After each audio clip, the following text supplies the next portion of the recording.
तो कैसे हैं आप लोग? उम्मीद करता हूं ठीक होंगे। तो आइए आज हम लोग शुरुआत करने वाले हैं दिल्ली सल्तनत में गुलाम वंश का पार्ट 3। जो लोग इस चैनल पर नए हैं वह पहले पार्ट 1 और पार्ट 2 देख लें। तो आज हम लोग गुलाम वंश से पूछे जाने वाले सारे प्रश्न पूरा करेंगे, ठीक है। तो आइए स्टार्ट करते हैं, देखते हैं, ठीक है। देखिए दिल्ली सल्तनत गुलाम वंश पार्ट 3, ठीक है।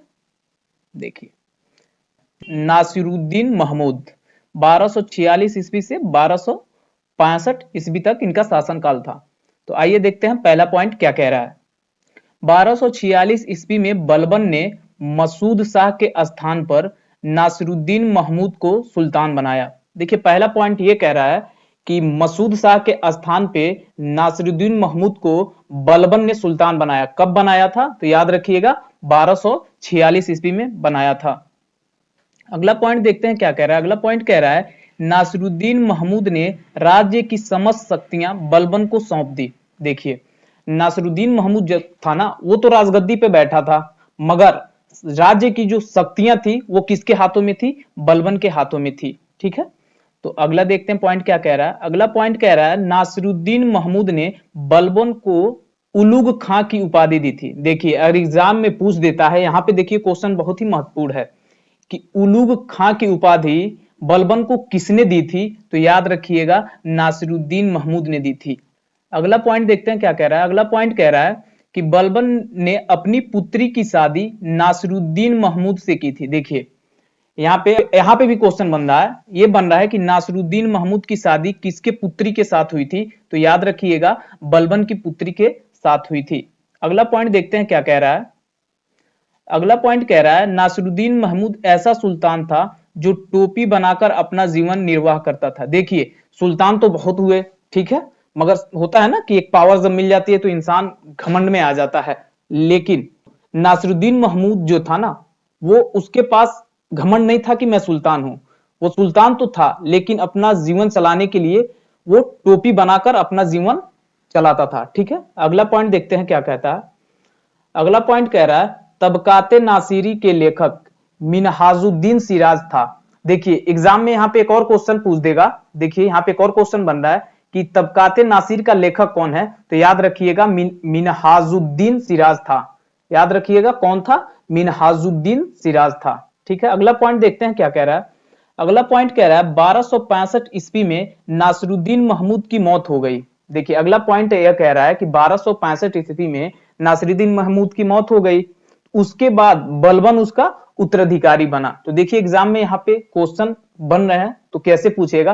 पूछेगा कि नासिरुद्दीन महमूद की मृत्यु कब हुई थी? तो याद रखिएगा 1265 ईस्वी में हुई थी। उसके मरने के बाद उसका उत्तराधिकारी कौन बना था? तो बलबन बना था, ठीक है। तो अगला पॉइंट देखते हैं क्या कह रहा है।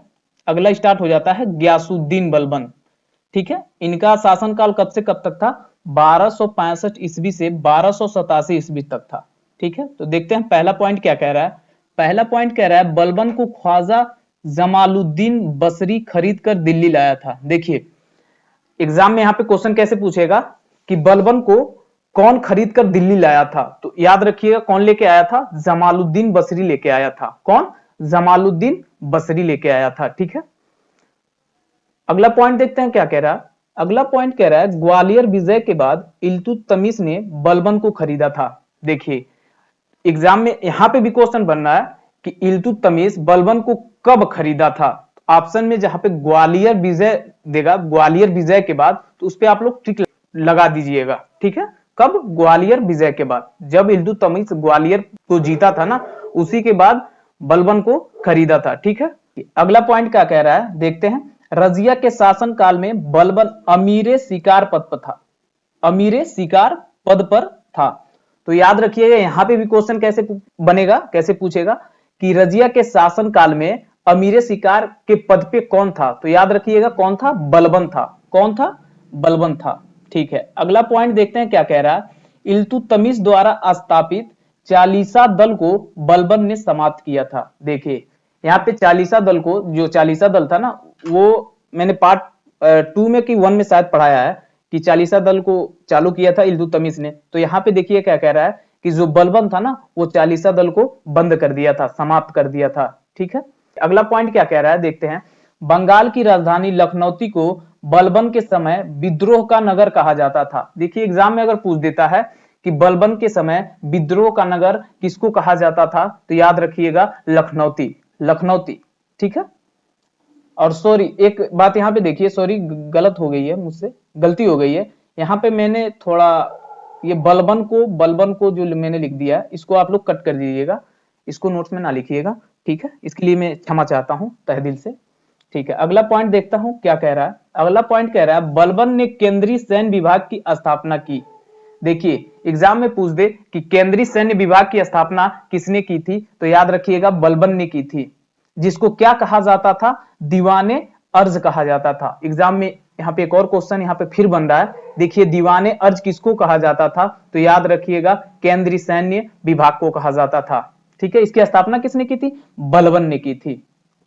अगला पॉइंट देखते हैं क्या कह रहा है, सिजदा और पाबोस के प्रचलन को अनिवार्य कर दिया। देखिए बलबन जो था ना, सिजदा और पाबोस के प्रचलन को अनिवार्य कर दिया।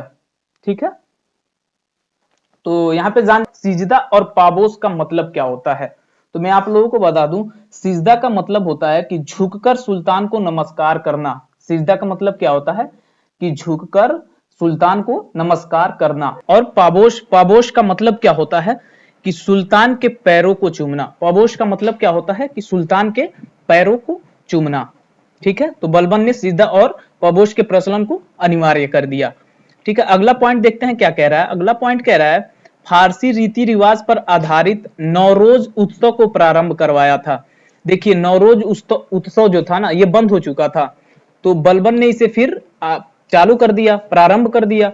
ठीक है, और एक और बात जान जाइए आप लोग, नौरोज कौन उसको चालू किया था, तो जमशेद जी ने किया था। किसने, शाह जमशेद जी ने किया था। ठीक है, अगला पॉइंट देखते हैं क्या कह रहा है। अगला पॉइंट कह रहा है बलबन ने लौह और रक्त की नीति अपनाई। देखिए हाँ, यहाँ पे एक क्वेश्चन बहुत ही इंपॉर्टेंट और महत्वपूर्ण बन रहा है। एग्जाम में ऐसे क्वेश्चन आपको पूछ देगा कि लौह और रक्त की नीति किसने अपनाई थी, तो याद रखिएगा बलबन ने अपनाई थी। ठीक है, अगला पॉइंट देखते हैं क्या कह रहा है। किसने कहा था कि सुल्तान जिल्ले इलाही, किसने कहा था कि सुल्तान जिल्ले इलाही, ठीक है, इसका मतलब होता है राजा धरती पर ईश्वर का प्रतिनिधि होता है। किसने कहा था, तो याद रखिएगा बलबन ने कहा था। अगला पॉइंट क्या कह रहा है। अगला पॉइंट कह रहा है कुरान के नियमों को शासन का आधार बनाया। देखिए बलबन जो था ना, वो अपने जो उसका राज्य था वहां पे शासन वो कैसे करता था, कुरान के नियमों के हिसाब से वो वहां पे शासन करता था। ठीक है, तो अगला देखते हैं क्वेश्चन क्या कह रहा है। अगला कह रहा है बलबन ने सिक्कों पर सुल्तान का नाम अंकित करवाया था। देखिए यहाँ पे एक और क्वेश्चन पूछ देगा कि सर्वप्रथम सिक्कों पर सुल्तान का नाम अंकित किसने करवाया था, तो याद रखिएगा बलबन ने करवाया था। अगला पॉइंट कह रहा है कि बलबन दिन में 5 बार नमाज पढ़ता था। बलबन दिन में 5 बार नमाज पढ़ता था। अगला पॉइंट कह रहा है कि फारसी कवि अमीर खुसरो और अमीर हसन बलबन के दरबार में रहते थे। हाँ, यहाँ पे भी बहुत ही महत्वपूर्ण क्वेश्चन है। देखिए कि अमीर खुसरो और अमीर हसन किसके दरबार में रहते थे, तो याद रखिएगा बलबन के दरबार में रहते थे। अगला पॉइंट देखते हैं क्या कह रहा है। अगला पॉइंट कह रहा है कि बलबन खुद को अफरासियाब का वंशज बताया। देखिए बलबन खुद को क्या कहता था, वो किस वंशज का है, वो कहता था कि मैं अफरासियाब वंशज का हूं। ठीक है, अगला पॉइंट देखते हैं क्या कह रहा है। अगला पॉइंट कह रहा है बलबन के राजस्व सिद्धांत 2 था।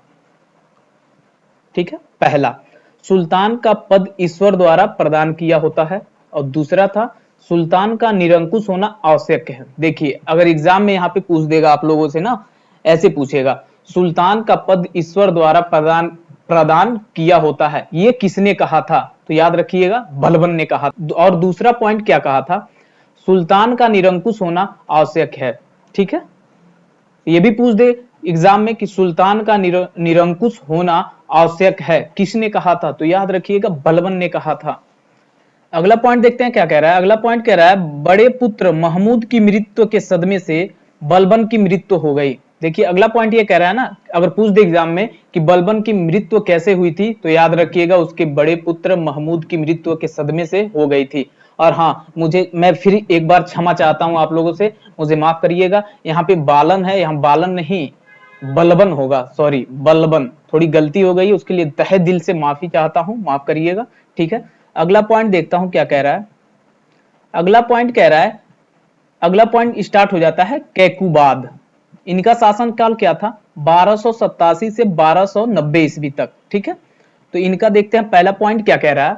पहला पॉइंट ये कह रहा है कि बलबन के उत्तराधिकारी के रूप में कैकुबाद ने दिल्ली की गद्दी पर 1287 ईस्वी में बैठा था। देखिए यहाँ पे क्वेश्चन बन रहा है, बहुत सारे बन रहे हैं कि बलबन का उत्तराधिकारी कौन था, तो याद रखिएगा कैकुबाद। और कैकुबाद दिल्ली की गद्दी पे कब बैठा था, तो 1287 ईस्वी में। या क्वेश्चन यहाँ पे ऐसे बन जाएगा कि दिल्ली की गद्दी पर बलबन के बाद कौन बैठा था, तो याद रखिएगा कैकुबाद। अगला पॉइंट देखते हैं क्या कह रहा है। अगला पॉइंट कह रहा है कैकुबाद का सेनापति तुर्क सरदार जलालुद्दीन फिरोजी खिलजी था। देखिए अगर एग्जाम में आपसे पूछ दे कि तुर्क सरदार जलालुद्दीन फिरोज खिलजी किसका सेनापति था, तो याद रखिएगा कैकुबाद का सेनापति था। या ऐसे पूछ दे कि कैकुबाद का सेनापति कौन था, तो याद रखिएगा आप लोग तुर्क सरदार जलालुद्दीन फिरोज खिलजी था। ठीक है, अगला पॉइंट देखते हैं क्या कह रहा है। अगला पॉइंट कह रहा है कैकुबाद लकवा से मरा था। देखिए यहां पे देखिए कैकुबाद की मृत्यु कैसे हुई थी, तो लकवा से उसकी मृत्यु हुई थी। अगला पॉइंट देखते हैं क्या कह रहा है। अगला पॉइंट कह रहा है गुलाम वंश का अंतिम शासक शमसुद्दीन क्यूमर्स था। देखिए गुलाम वंश का अंतिम शासक शमसुद्दीन क्यूमर्स था, तो याद रखिएगा कि गुलाम वंश का अंतिम शासक कौन था, शमसुद्दीन क्यूमर्स था। ऐसे क्वेश्चन बहुत पूछते हैं, बहुत बार रिपीट होते हैं कि गुलाम वंश का प्रथम शासक और अंतिम शासक कौन था। ठीक है, तो आज के लिए बस इतना ही रखते हैं जी। आज दिल्ली सल्तनत में गुलाम वंश पूरा कंप्लीट हो गया। ठीक है, और भी कोशिश करूंगा, अगर कहीं पूरी दुनिया में कहीं भी क्वेश्चन अगर इस टॉपिक से बच रहे हैं तो मैं आप लोगों के सामने फिर से लेके आऊंगा। कहीं से भी अगर बन रहे हैं मैं छोड़ूंगा नहीं, ढूंढ के लाऊंगा और आप लोगों के सामने इसे पेश करूंगा। ठीक है, और आप लोग दिलो जान से मेहनत करें। ठीक है, पढ़ाई दिलो जान से करें, क्योंकि यही एक उम्र है और यही एक रास्ता है जो हमें मंजिल पर लेके जा सकता है। ठीक है, नहीं तो उम्र जब निकल जाती है तो पछतावे के सिवा कुछ नहीं रह जाता है। ठीक है दोस्तों, ठीक है, तो आज के लिए बस इतना ही। तहे दिल से धन्यवाद, नमस्कार, मिलते हैं अगले वीडियो में।